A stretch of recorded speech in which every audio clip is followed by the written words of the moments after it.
I probably don't have as much as I had, but like, if that game blows out, I don't even know if he gets back out on the floor.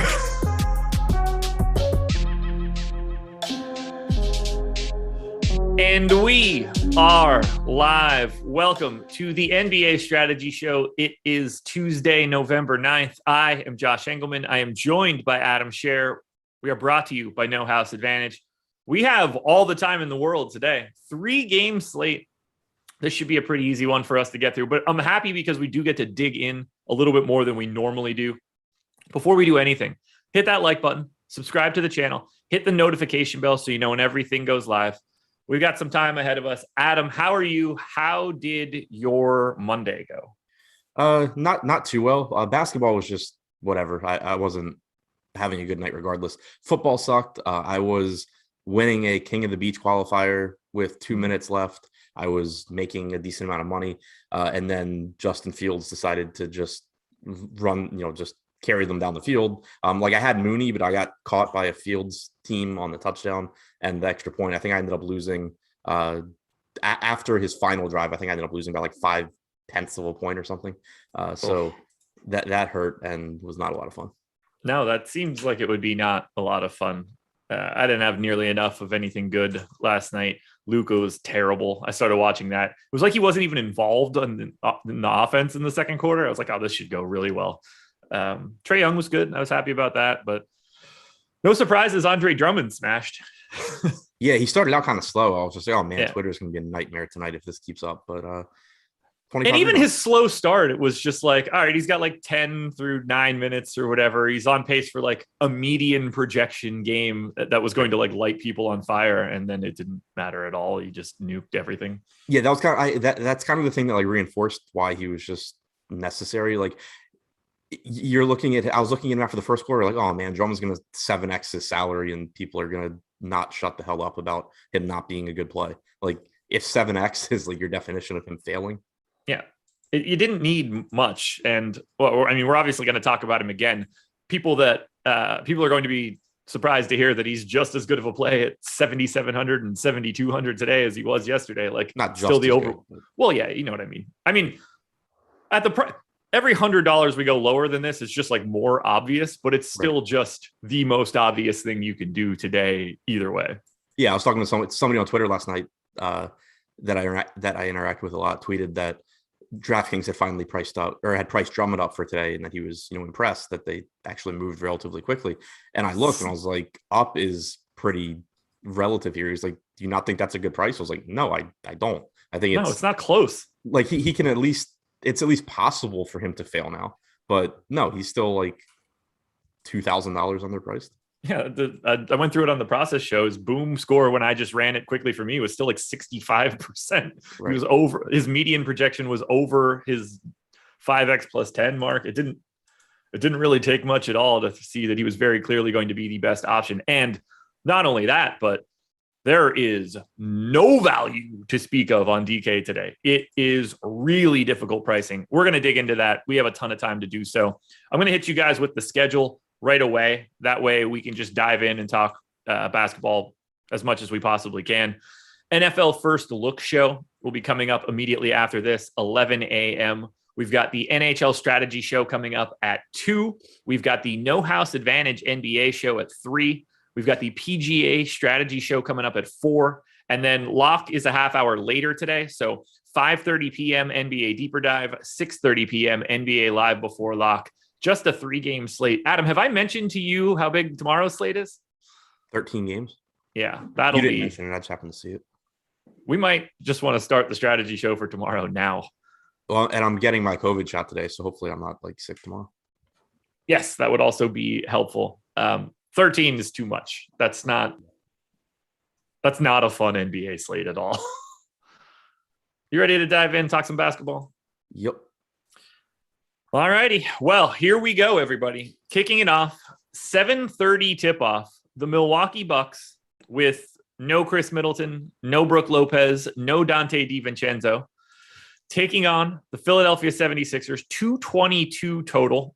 And for the Sixers, we're not going to know anything for a bit. We know that there's no Tobias Harris. We know there's no Joel Embiid. We're pretty confident Ben Simmons isn't playing, but who the hell knows? This seems like the perfect time for him to come back for a game and then leave again. But no Ben Simmons. Unknown status on Matisse Thybulle. Unknown status on Isaiah Joe. We're not going to know this until they get together for at least shoot arounds because there is no injury report for the Sixers now that they are on a back-to-back. We will start on the Milwaukee side. Giannis Antetokounmpo is 11,300 on FanDuel, 11,400 on DraftKings. I love him. Now, he's 62% owned on FanDuel, and I think he's a lot easier to get to. He's 38% owned on DraftKings at 11,400. He's very difficult to get to without really taking a stab at like a sub 4K guy that you're not confident in. Yeah. That might open up, but for right now, I'm surprised to see it at 38. Yeah, it's always interesting to me on shorter slates when you have someone priced up like Giannis is, because on the one hand, it's typically going to be difficult to replicate the 65 fantasy points he can give you. But on the other hand, for one, like you were saying, at least right now, it's difficult to find value that you really like that's going to let you get there. But the other thing is whatever value there is that you can use, everyone else is going to be going that same route because there's limited ways that you can construct a viable Giannis lineup. So not only is he pulling 38% ownership, but it's likely that whatever cheap pieces you're using that aren't very good anyway are relatively popular because everyone else is using them. So that's something else that I think typically kind of pulls down how much Giannis I get to. It has nothing to do with Giannis himself. It just has to do with like, okay, yeah, Giannis is a great play, but do I really want to be on the same, kind of just shitty value that everyone else is? And so it's a situation where if his ownership comes down, then it becomes more of an incentive for me to get there. But as is, I think, more likely to take some shots, hope that you get 55, 60-point games from some of these mid-range guys. Yeah, that's the real issue here. Giannis's raw point ceiling is so problematic in this, particularly on a 3-gamer, that you might just have to fit garbage around it for that to be like the ultimate winner. Like I got him projected for 57 fantasy points. It's not going to take too many more over that 57 mark for him to almost be a necessity, depending on how it breaks at the top.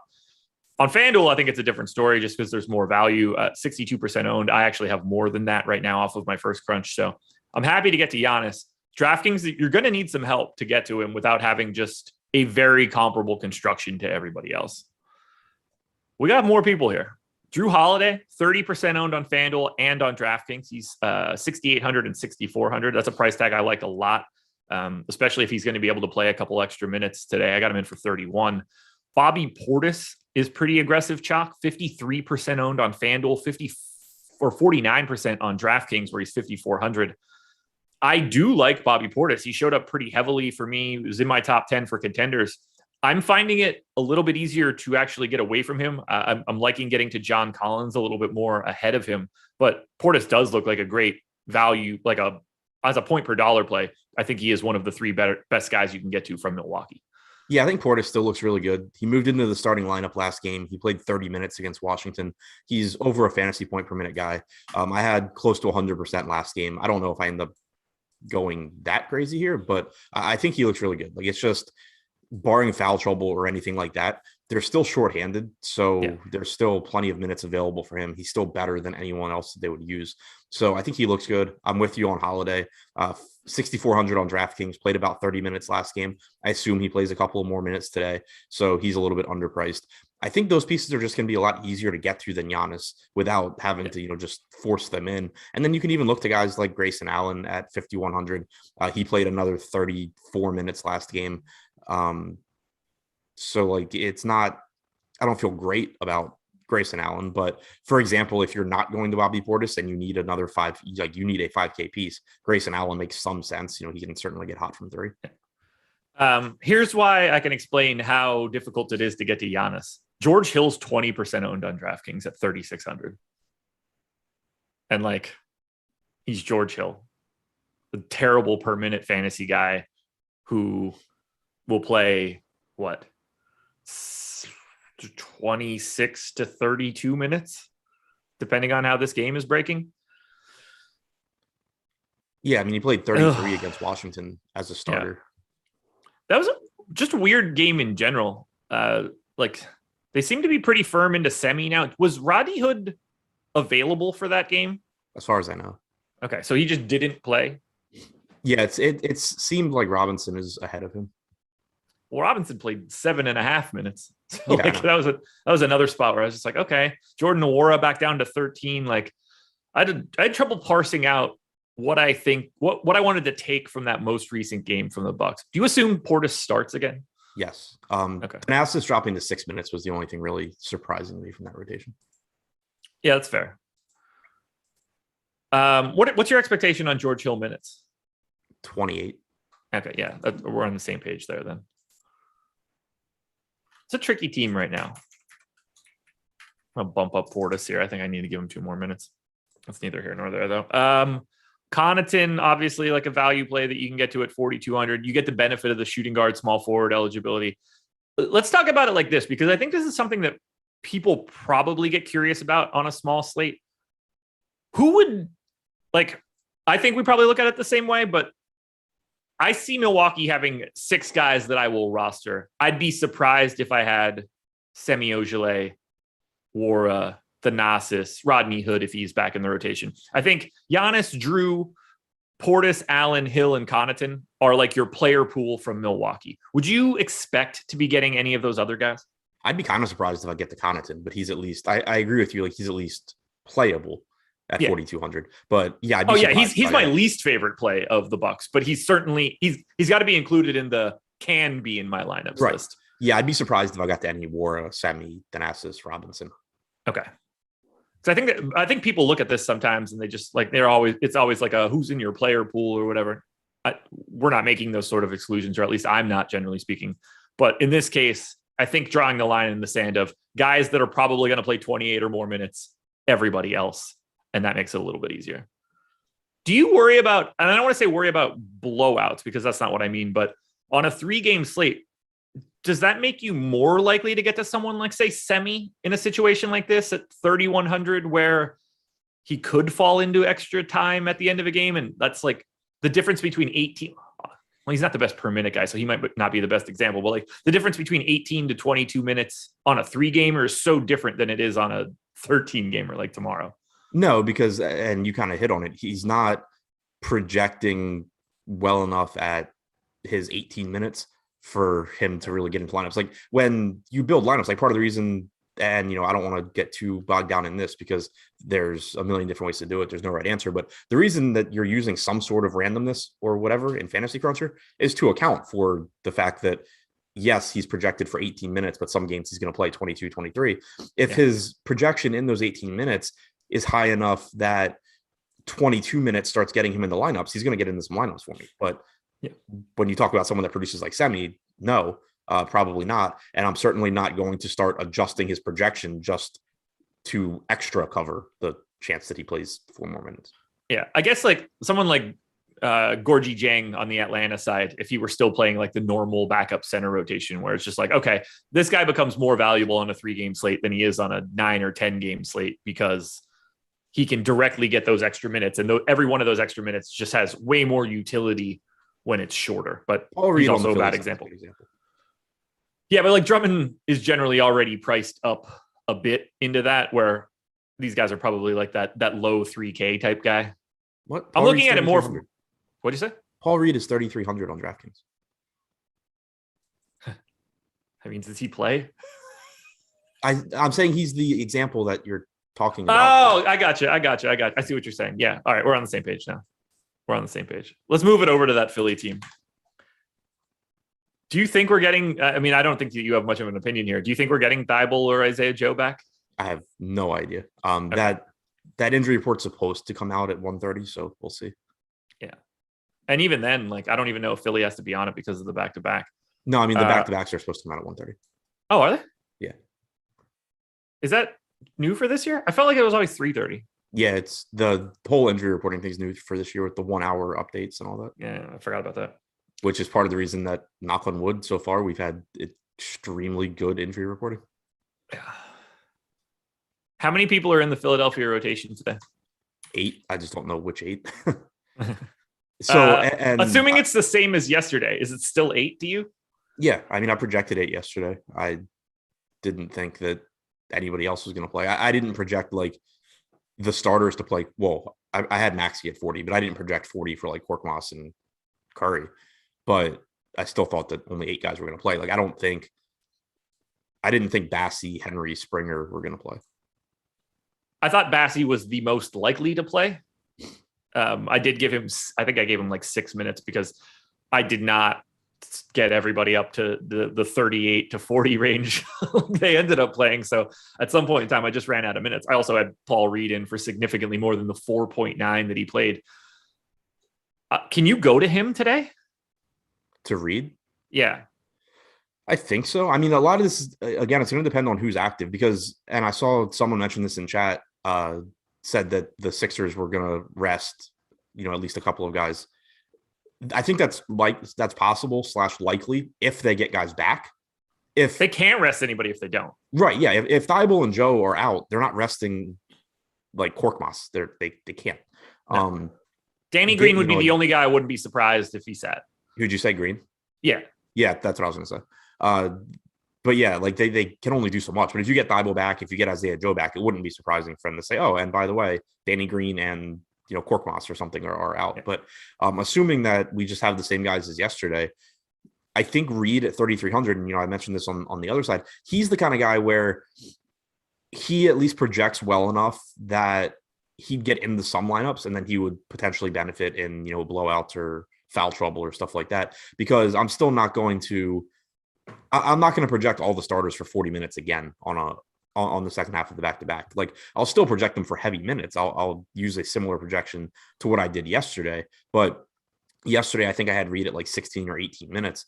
I think that I would go something like that again and assume that he's just not going to play 5 minutes again. Maybe he does, but it's still, he wouldn't end up in a lot of lineups, but he would at least still project well enough that he starts getting into lineups because of randomness and the fact that there's going to be some games where he does play, more than I'm expecting. And he produces at a high rate when he's out there. Whereas Semi, it's just like, if I'm projecting him for 18 minutes, I'm not using enough randomness to get him to 30 minutes. And that's about where he needs to be to start getting into lineups. Let's talk through the minutes for Philly here. You mentioned taking Maxey up to 40. Kudos to you on that one. I didn't pull that trigger. I guess I probably should have, given the fact that he played 44 the two previous games. What are you willing to go to on Maxey, Curry, Korkmaz, Drummond? I mean, let's walk through the whole thing. Are you going 40 again for Maxey today? Yeah, I'm going 40 again for Maxey. We're at 3 straight games basically of 40 or more. 39.3 yesterday, but he's just playing a ton, and there's nobody really to take that away from him. Shake Milton potentially, I guess, if he plays well, could steal minutes from Maxey, but you also. Especially if Milwaukee's using this lineup of Hill, Holiday, and Grayson Allen, there's no reason you can't have a Maxey, Milton, Curry lineup out there for Philadelphia. So they also don't have a choice but to run like all guards anyway. Yeah, well, I mean, but you could play like Milton, Korkmaz, Green, Niang, Drummond, yeah. But it's a small enough Milwaukee team in the backcourt and on the wings that they shouldn't have any issue going small if they want to. So I'll still go 40 on Maxey, probably still like 36 on Curry. I'll still get to him at that price anyway. Korkmaz probably low 30s.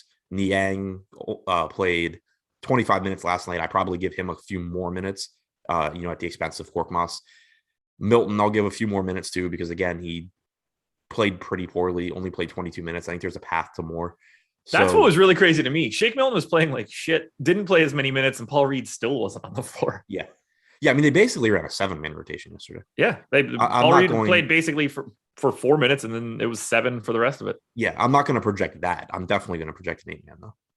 Yeah, that's where I have it for 8. I gave Drummond 35. I don't really care what I give him.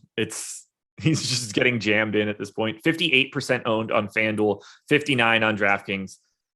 Some major news would have to happen for Andre Drummond to not be the best play on the slate. It doesn't matter that his salary went up for me. I think he's still very clearly at the top of the heap for today.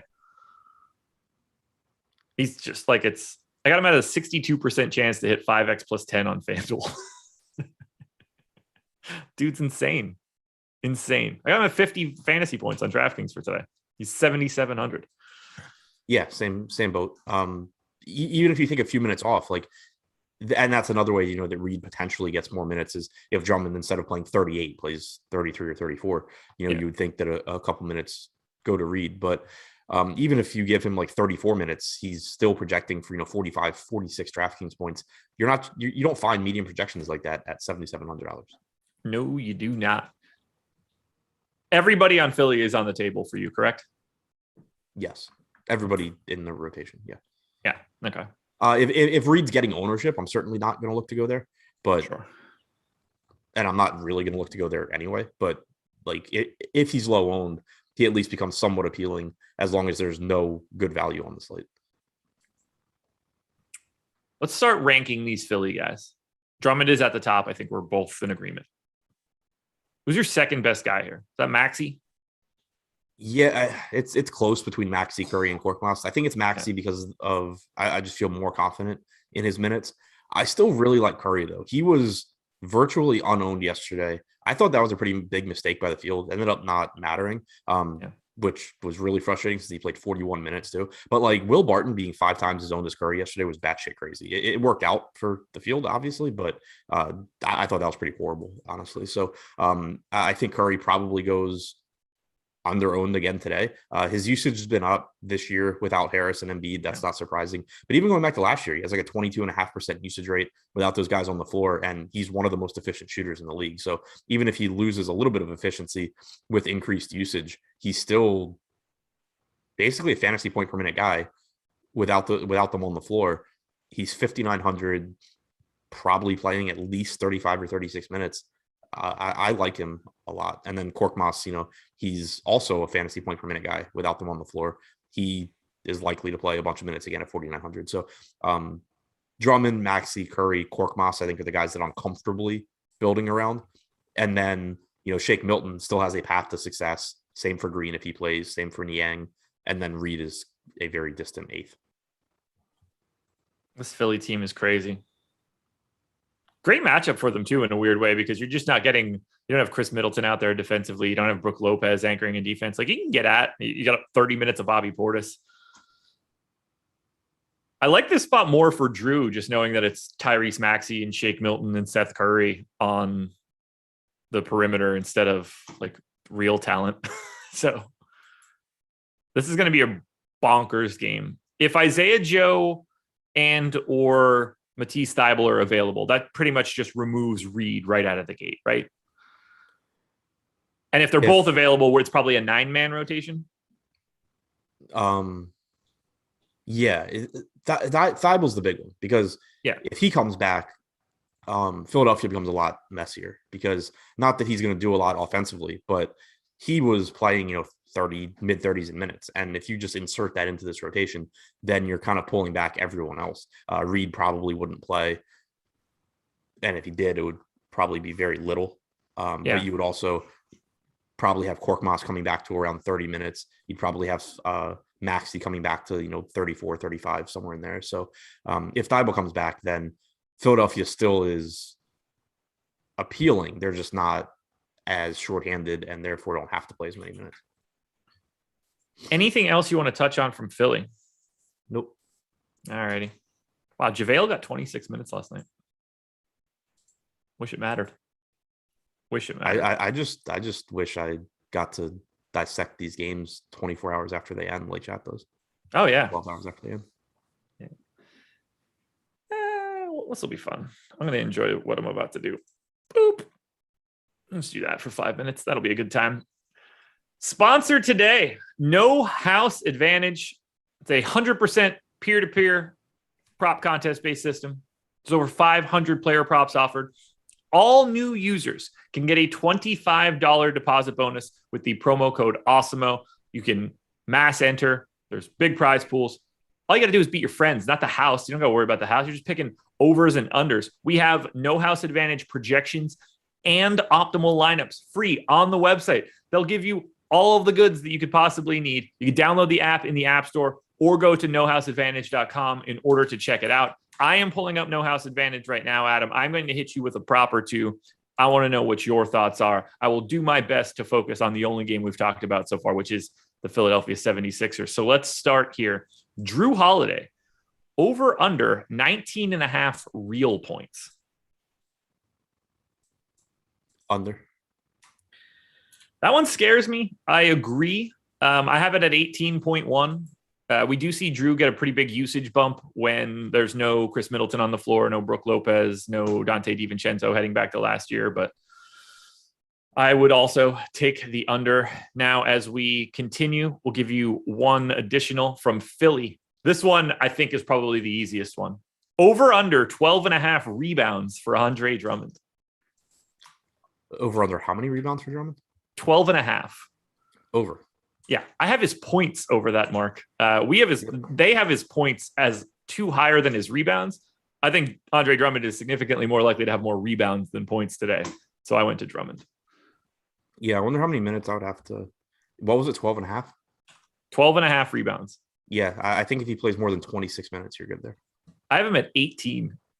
Yeah, I would have to drop his projection to 26 minutes for him to be at 12 and a half rebounds. All righty. Anything else you want to touch on, Milwaukee or Philly? No, that's it. Yeah, I thought so. All righty. Appreciate you guys. Don't be afraid to hit the like button or subscribe to the channel or hit the notification bell so you know when everything goes live. All right. On to Atlanta. Atlanta Hawks, 7-point dogs in Utah. Right out of the gate, that line surprised me, especially because Atlanta is healthy, but 221 total. The lines on this game, or on all three games, 222, 221, 220. So from a raw points perspective, we're all super similar here. On the Atlanta side, highest owned play on FanDuel is 34% owned John Collins. Highest owned play on DraftKings on a 3-game slate is 19% owned John Collins. The pricing isn't the best on Atlanta on DK, but you do get weird value, something like Cam Reddish, who played limited minutes yesterday. FanDuel is going to be a different story. Just talk to me about Atlanta in general. Do you see anything that immediately stands out? They're going up against a bigger team. So we had seen prior to, I don't even know how the rotation went yesterday. So we had seen prior to the last couple of games, Capella getting 33, 34 minutes. Then they played against Phoenix. He didn't close that game against Frank Kaminsky at center. Yesterday, they got blown out by Golden State, but he had only played 23 minutes anyway. Pretty likely that he wasn't going to close the end of that game. So I think that this is a spot to potentially go back to Capella. It's certainly not a good matchup against Utah, but his production in general has been down this year. But I think there's a good chance that you get 33, 34 minutes from Capella, and that eats in the Collins production a little bit. So I think Collins is still reasonable at 6,800, but the more minutes Capella plays, then you're starting to cut into Collins' backup center minutes. One good thing for Collins, regardless, is that Gorgie Jang just was not in the rotation at all yesterday. So Collins essentially is the backup center, although they also ran lineups. They also ran some lineups with Gallo. At the 5. I don't think they do that today. I mean, I doubt they're doing that against Utah. It's either going to be Whiteside or Gobert. Yeah. So I would think that you're like, maybe Gorgie Jang plays some minutes. Yeah. But I think basically it's a matchup where I don't think Collins is getting nearly as many center minutes as we could expect last night, or as we could expect against Phoenix 2 games ago. But at 6,800, like, there's still a path to success. He's still around, 1 fantasy point per minute guy that's likely to play 32 to 34 minutes. It's just that when he plays center, he's a 1.2 fantasy point per minute guy. So losing some of those minutes, whether it's because Capella's playing more and or Gorgie Jang's back in the rotation against a bigger front court, that hurts. But he's also not priced for those center minutes. So I think Capella at 7,100, I like him more than I did the last couple of days. Collins at 6,800, I think looks fine as well. I got a lot of Collins on FanDuel at 6,800, a little bit less so of Capella at 6,300. He's not pulling much ownership. I do have him in for 30 minutes too. It's just for some reason not pulling. We'll see where we end up. I want to get your thoughts on a couple things. We'll start with $4,800 Bogdan Bogdanovic on FanDuel. He's a guy that's getting a little bit of ownership. Trae Young's price jumped from 8,500 to 9,500 on FanDuel. So now he's just like a normal play instead of what I thought was a great play. We do see Cam Reddish down at the 3,800 mark on DK. We do see Kevin Huerter at the 3,500 mark, Gallo at 3,400. Are you taking shots on these sub 4K guys on DK from the Hawks? Yeah, I think these are actually pretty interesting guys to take shots at. It didn't work out for me at all yesterday in what I thought was a better spot. You had Reddish get in early foul trouble. You had him also just play poorly. Gallo didn't really do anything, but these guys are more appealing to take shots on to me than guys like Semi or even Paul Reed, because they at least have like a path to playing more minutes. Like Cam Reddish is a an actual rotation NBA player. So is Gallo. Paul Reed is only stepping on the floor because they have no one else to do it, and they're still barely letting him on the floor. Semi doesn't, produce fantasy points. So taking shots on what will probably be low owned guys like Gallo, Reddish, Herter, not in the same lineups, but and just hoping, one of them for any variety of reasons, whether it's Collins gets in foul trouble, they get hot from three, they want them out there, in Reddish's case for defensive reasons. Like it doesn't matter what the reason is. They are not that far removed from stepping into mid 20s in minutes at low ownership and a cheap price tag. So that just makes them interesting tournament plays. I don't know what to do with this Atlanta team today, but I know that I'm going to have more of it than I probably want. And I just feel like I'm going to get the guy that doesn't play. Like Reddish is 4,500 on FanDuel, which is not the best price in the world. If we're right and he's projected for 3% ownership, that's the kind of guy that I'm hoping wins me a tournament on FanDuel on a day like today. Yeah. I mean, even like on last night's night slate, and I got destroyed, but it was like Cam Reddish was 6% owned. Gallo was 3% owned. I think I was like 6 times the field on both of them. And it was just like, I will gladly put myself in that position every single time when you're talking about close to minimum salary guys that are firm pieces of the rotation and just need one thing to break in their favor. One of, any number of possible things to break in their favor for them to play more minutes. And it's the same thing, with this being a 3-game slate. If this were a bigger slate, none of their names would even come out of my mouth in this matchup. But on a 3-game slate, there's only so many sub 4K options that have any remotely viable path to mid 20s in minutes, and these guys all do. Do you get to Gorgie Jang today? Flat 3K. I don't hate it. I mean, would it be the most surprising thing in the world if he plays like 12 minutes? No, like not at all. Or I mean, I guess even 14. What were they doing? Who was the last big team they played? I don't know. I'm going back. So they played Golden State. They played Phoenix. Oh, they played Utah 3 games ago. Gorgie played 8 minutes total, but 3 of it was garbage time. So he still didn't play in the second half. He only played 5 minutes. In the second half, Capella played almost every minute before garbage time. Played 36 for the game too. Yeah. And he subbed out with almost 3 minutes to go.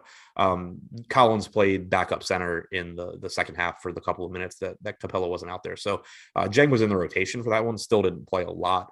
So I think most likely you probably get 6 minutes or so from Jeng, but that's another one where like he produces at a high level when he's out there. And it's kind of on smaller slates, again, more so than bigger slates. I think it's important to think in terms of what if I'm wrong or like the rotation doesn't go as I'm expecting.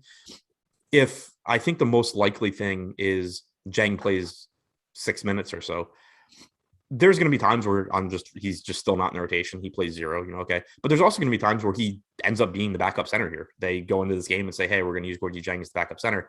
That's a potential tournament winning play on a slate with no value. So it's, you're not always trying to think, like, oh, well, I'm really confident in how this is going to go. You have to recognize the spots where you're not very confident and think, okay, what's it look like if it goes, like if he plays less minutes than I'm expecting, but also what's it look like if he plays more? And when the answer is he potentially wins a tournament, that's when they become interesting. Like if Semi Ojeleye plays 6 minutes more than I'm expecting, I really don't care. It's probably not going to affect me one way or the other if I don't have him. If Gorgie Jeng plays 6 minutes more than I think he's going to, there's a pretty good chance that he's getting like 16, 17 DraftKings points. And right now, with the way value looks, that would be really useful. Yeah. And unlocking Giannis. Right. And that thought process is not specific to Jeng. It's the same thought process on Gallinari and Herter and Reddish. Yeah. I don't think like if I just get even odds, like if you just want to bet me, is Cam Reddish a useful play tonight? I'll take no, and I will make money.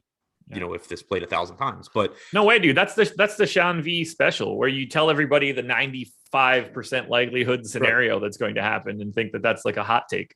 Right. But because the tournament's being so top heavy, you're basically just getting like long odds that Reddish will be useful, and he's going to be useful often enough as long as he's low owned, that the games that you have him in, and this goes for, him, Herder, Gallo, Gorgie Jang, that it can potentially pay you, 100 times your buy-in, and you don't need to hit it. You don't need it to happen all that often. Who's your favorite play from Atlanta? Capella. Yeah. I assume you like him a lot more for 6,300 on FanDuel than 71 on DK. Okay. Jason Gunn. Cam is not very good. 1.5 years ago, he was out of the league. Was this when he was at Duke? Campaign. This was all based on campaign going off yesterday, and a compliment to you for saying that it was going to happen, actually. Oh, okay. Got it. Yeah. I just saw the last one. We were talking about Reddish. I was just like, that guy's usually playing college before they get drafted. No, it's a campaign discussion. And I agree with that take.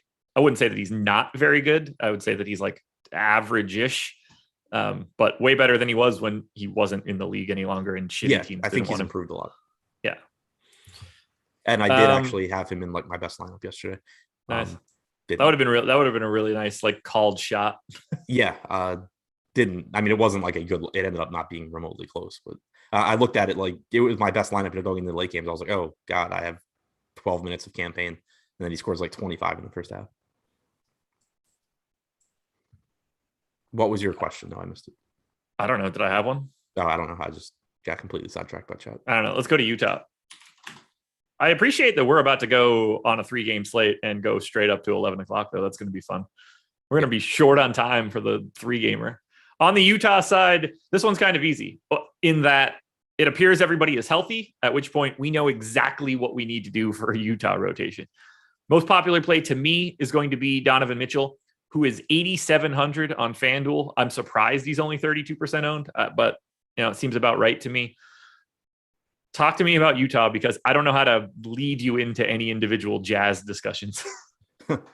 Yeah, as long as they're all healthy, it's kind of the same as it always is. Mitchell's 9,100. He's one of those guys where clearly I would rather have Giannis in my lineup than Mitchell, but if good value doesn't open up, then Mitchell ends up being one of the guys where he at least still has that path to 55, 60 fantasy points, even though he's not going to hit it very often. And when you start thinking about it in terms of like 2 or 3 player swaps, like what you would have to give up to get from Mitchell to Giannis, a lot of times it's going to end up looking more appealing to say, okay, hopefully, Mitchell comes within 10 points of Giannis, whether that's Mitchell scores 45 and Giannis scores 55 or 55, 65, whatever it is. Hopefully Mitchell comes within like 10 points of him. And then, I can make that up by getting some 5K guy instead of Cam Reddish or whoever. So I think Mitchell in tournaments makes some sense. At 9,100, he looks fine to me. Likely to play around 34 minutes, well over a fantasy point per minute guy. Gobert, I like here. He's rebounding at a ridiculous level this year. I don't see any reason that doesn't continue. Like maybe not to the extent that it has so far, but clearly going to put up big rebounding numbers this year. So he looks pretty good even with his price tag coming up. Conley at 6,600 looks okay. I'll be going back to Clarkson at 5,200 in tournaments. Doubt it goes well. The guy cannot shoot this year for whatever reason, but he's 5,200 and it's kind of the same thing. Just it's a similar thing as we were just talking about with the Atlanta guys.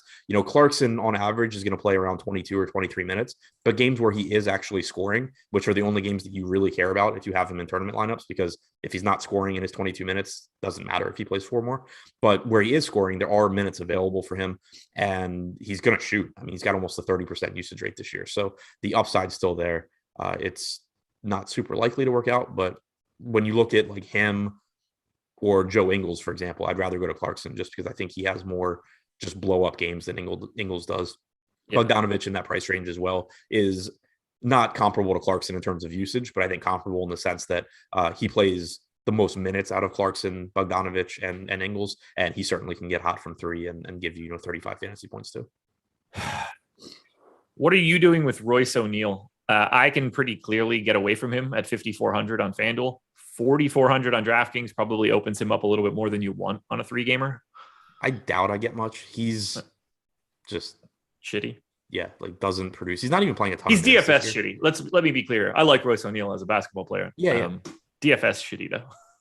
Yeah. He's not. Yeah, it's not even like he's playing a ton of minutes this year. I think typically you're getting 30 to 32 somewhere in there. So it would be unlikely for him to get 38 minutes all of a sudden. That's kind of what you need for O'Neal to start looking good. He did play 34 last game against Orlando, but that was the game you had Mike Conley out, so there were more minutes to go around. I think I would actually be more inclined to take a shot on 3K Eric Paschall, even though he's another one I think is likely to, not really do anything. But at 3K, it's just, I think it's easier for him to put up a useful score than it is for Royce O'Neal at 4,400. I think that makes some sense. Any interest in $4,100 Hassan Whiteside on DraftKings? Yeah, just backup centers on short slates are always really interesting to me because it's like the easiest position to find more minutes. You're just directly backing up one player.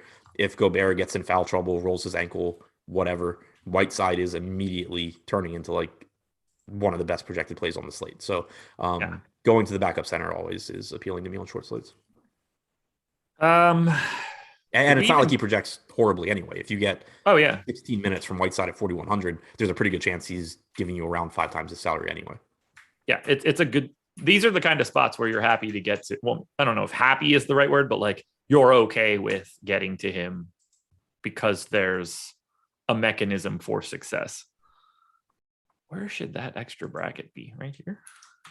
I'm trying to like update my spreadsheet as I talk, which is going about as well as it seems.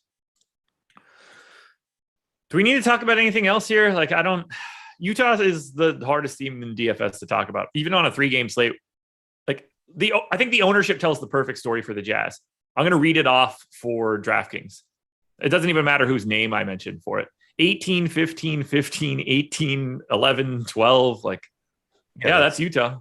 Yeah. It's like, it's a team where there's 2, 3, 4, 5, 6. There's like 8 guys in play, but they're all priced like where they should be or a little bit overpriced. Yep. I got nothing else here for Utah. No, me neither. NBA strategy show. One gigantic word. If you use that promo code, you will be able to get an Awesemo Plus weekly pass for $29.95. That includes full access to everything that we have, all of our premium content and tools. That's projections, ownership, premium Slack, lineup builder, and more. You get it all for $29.95 if you use that promo code. You can see the code on the screen right now. If that's a little bit more than you're looking for, if you just want an NBA package, that NBA package is $16.95. If you just want our NBA Weekly Express package, gives you full access to our showdown and single game content. That is just $4.95. So don't be afraid to check that one out either. Either way, NBA Strategy Show is the promo code for you. Final game, Portland Trail Blazers, LA Clippers. No Portland news from an injury perspective for the Clippers. It's just still no Marcus Morris. He's out feeling the reverberations of Nikola Jokic running through his brother. Just kidding. Anyway, Serge Ibaka is out. Jokic get suspended for? Or does he? I don't think he does. I think it's like a 1 gamer. I think it's a fine. Just because it wasn't Morris hit him first. Right. Yeah. So I don't think it's he's going to get anything. Long suspension. Yeah, I don't think he's going to get suspended at all. Especially it being Jokic, a guy that he gets the benefit of the doubt for never being a problem, and it being Morris. Yeah. Oh yeah. That's that too. I'd be surprised. I think a fine is probably the more likely scenario. Which I agree with. Portland. Stop me if you've heard this before. Dame Lillard is 8,500 on FanDuel, but I think the most interesting salary in this game might be $7,200 CJ McCollum on DraftKings. Let's start with just talking about Dame and CJ for today. 2 guys that I think you're pretty clearly just playing. Yeah, pretty much always playing them. Lillard 9,200 on DraftKings. I think that looks fine. He's started out the season shooting poorly, but there's a very long track record of how Lillard's going to shoot. I don't think there's much reason to think that changes. Obviously the foul rules are different and you're just seeing ball dominant guards in general struggle a bit this season. That may continue, but you're still going to see production come up for Lillard going forward. 27.7% usage rate this year, actually a little bit behind McCollum's 28.4%. He's averaging 1.11 DraftKings points per minute. Again, shooting really, really poorly. So I think that Lillard is still long-term like the better DFS producer between the two, but I don't think the gap should be this big between Lillard and McCollum in terms of salary. We're seeing, McCollum's minutes consistently staggered with Lillard, which was normally the case in the past, but you at times had Terry Stotts decide that he didn't want to do that for whatever reason, and it would hurt from a DFS standpoint. Now Chauncey Billups is consistently doing it. So that's made McCollum more consistent. Both guys play big minutes. I don't think there should be a $2,000 discount on CJ McCollum when typically he's going to play, within a minute or two of Lillard. So far this year, he's producing at the same rate. Even if, assuming Lillard increases going forward, you're not going to get a big enough gap to justify a $2,000 price difference. Yeah, I think the relative price difference on FanDuel is correct. 8,500 to 8K. That seems about right to me. I also just think that Dames is too cheap. I don't think the actual number matters, but do you still project Dame with more usage than CJ? I project him about the same. Yeah, I got a 29, 28, or I don't know if I have that as like 29 and a half, 28 and a half or anything, just rounded down. I see 29 and 28, but I was just curious because I looked at that this morning on the process show, like, oh, CJ's got a higher usage rate than Dame so far. Yeah, I pretty much just can't assume that's the last couple of years, which comes out to about the same. All right. What do we want to do with the rest of Portland, who honestly, like outside of Norm Powell being 5,200, this is sort of jazzy in that we know kind of exactly what Portland does every day. Yeah. Give me some Anthony Simons at 3,800. He's likely to play, 22 to 24 minutes. He's producing a fantasy point per minute this year. I think that, he's getting some ownership at 15%. But I think that, of the like $3,800 guys we've talked about, he's the one that I would get to first, ahead of the guys like, the dart throws like Reddish and Gallo and everything. Simons, has got a pretty solid role here. He's producing well, just a little bit underpriced. Larry Nance at 3,100, I think is a good tournament play. He is projected for 13% ownership. So the ownership's there as well. But, probably going to play 16 to 18 minutes, get you around the fantasy point per minute. You mentioned Norm Powell at 5,200, still just a little bit underpriced. Typically going to play 32-ish minutes, give or take. Just a pretty useful piece, I think, to just kind of slot into lineups. He's at 0.95 DraftKings points per minute. The only guy really that isn't producing well from a per minute basis that is in Portland's rotation is Robert Covington, 0.66 DraftKings points per minute this year, 9.2% usage rate, 9.1% rebounding percentage, virtually no assists to speak of. He's a pretty tough sell at 4,300. But outside of that, I think any of Lillard, McCollum, Powell, Nance, Simons look pretty good. Nurkic's playing time hasn't really been where you want it to be. Let's dive into this conversation because he's still smashing on a per minute basis. Yeah, I don't know what to do with him. Right. He's at 1.31 DraftKings points per minute. He's another one of those centers, and you just see it a lot with centers where I can't really project him for more than 26 minutes. I gave him 27. 27? Yeah. I don't know. Right. I don't think you can really project him for more than that just based on what we've seen from Portland this year. But at the same time, if for whatever reason this is where he plays 30 to 32 minutes, he wins you. He's in the tournament winning lineup. Like that's pretty much all there is to it. Every minute that he's playing extra today means that he's playing well too. Right. He's not playing 34 minutes and it's a pedestrian Yusuf Nurkic game. They have too many options now. Right, exactly. Like that's if and when he ever does get to that 32, 33 minute game, he's probably playing insanely well to the point where they just can't take him off the floor. So like I feel pretty confident that if we get on the show tomorrow and you look back and Nurkic happened to play 32 minutes, he probably was in the tournament winning lineup. So it's that kind of ceiling that you get from him. And the opportunity cost obviously is lower today with it being a 3-game slate. So that's the big thing is, normally Nurkic is always the same where if he happens to play 32 minutes, then he probably put up a really, really big score. But on bigger slates, there's so many center options that it's just not worth it to try and get there. On this slate, you're giving up Clint Capella against the Jazz. I like Capella, but really, who cares? Nurkic projects similarly. There's just not a ton of centers. Milwaukee doesn't have a center. Drummond obviously takes one center spot, so I guess that does increase the opportunity cost a little bit. But the point being, there's just less opportunity cost, so it makes it a little bit easier to gamble on Nurkic and hope you run into a big game. Yeah, he's averaging 25 minutes a game this year, has not played more than 28.8 all year. I don't know what the long-term focus is. I mean, it's probably good for them. They don't have to put more miles on them. Cody Zeller is a more than capable backup. You can obviously play Larry Nance at the 5 and that's not an issue at all. They have no problem going to the ultra small lineup where like Robert Covington is the nominal 5 for the team. So particularly against the Clippers, who have never shied away from going full 5 out as well. A little bit easier when they have Marcus Morris healthy, but Nurkic was the guy that stood out to me where I was just looking at it like, oh, I just assumed he was playing terribly, and that's why his limits, like he wasn't getting a ton of minutes. No, he's nuking everything when he's out there. Do you have a guess where he rank? Like, obviously, you know it's going to be high. Do you know where he ranks in terms of fantasy points per minute? I've got FanDuel in front of me. 15th, 11th. Jokic and Giannis are tied at 1.72. Curry, AD, Paul George, Durant, Embiid, Drummond, LaMelo Ball, Rudy Gobert, Yusuf Nurkic, and on the opposite side of this one, well, on the previous game at least, Hassan Whiteside. Yeah.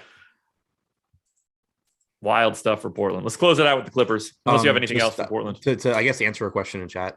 Somebody said Nurkic played 23 minutes both games against Portland. I think he meant against the Clippers. Why are you giving him 27? For me, he wasn't too heavily impacted, but he did lose 3 minutes in the most recent game. It was a 20-point win for the Blazers. That would have put him at about 26 minutes. The game before that was another, I think, 20-point win or it was like a 20-point win or 30-point win for the Clippers. Nurkic didn't step on the floor in the fourth quarter, still played 23 and a half minutes. If you're going back trying to project minutes based off of previous games, make sure you're paying attention to fouls and score, because telling me what Nurkic played in a game where they lost by 30 doesn't help project what's going to happen tonight.